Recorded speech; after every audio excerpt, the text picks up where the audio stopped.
Dito tayo guys sa ilog ng Slovenia, between Slovenia and Austria, Europe. So yan, napakalaking ilog nito. So ngayon kasi between 30 degrees Celsius ang temperature, kaya ay, nasaan yun? So ayan, kasi meron akong dala-dala kaya sobrang init ngayon guys, kasi nga alauna ng tanghali. So sobrang mainit.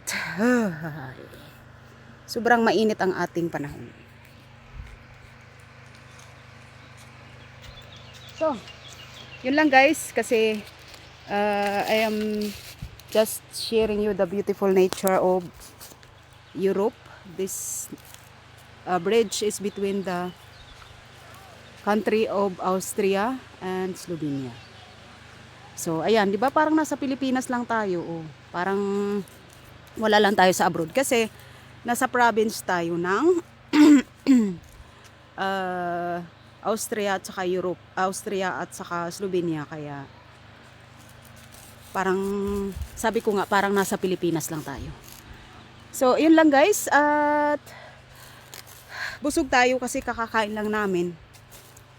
Tapos masarap naman yung pagkain, pero ngayong araw na to kasi hindi kami masyadong nagugutom. So ito, ayan.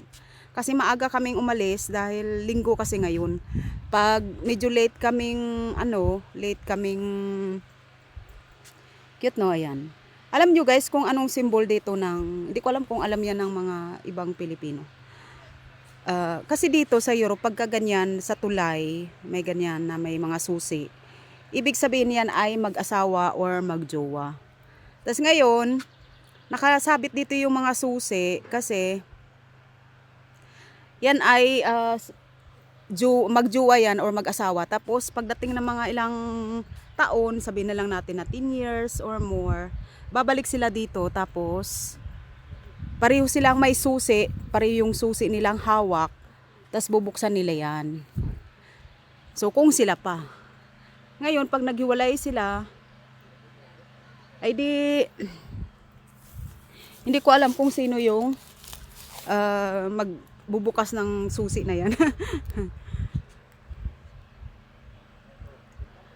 Basta't alam nyo guys, ang meaning niyan is so ayan, di ba may mga nanonood din doon, tulay, ayan. Kasi nga tulay, tapos ito naman sa ating right side. So, di ba napakaganda guys. Kasi linggo ngayon, ang mga tao nagbabike, naglalakad-lakad, tapos kakain sila sa restaurant pag nagutom. Kasi guys, yung restaurant doon, no, sa nakikita ninyo doon, yung restaurant doon, yung maraming mga payong dyan.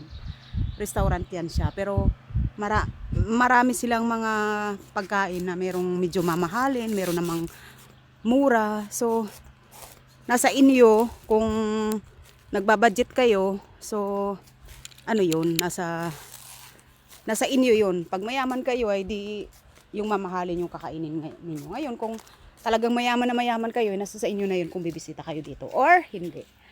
Kasi diba, yun ang sabi is, so saan kaya natin sabit yung cellphone? Kasi gusto ko mag-model-model muna. Alam nyo guys, ako'y isang kagaya lang ninyo din na simple na, kunyari, artistahin lang tayo. Kunyari lang yun guys, diba? Hello! Sa ating lahat yan. Ayun, model-model muna tayo. Kasi yan ang ating, so, para lang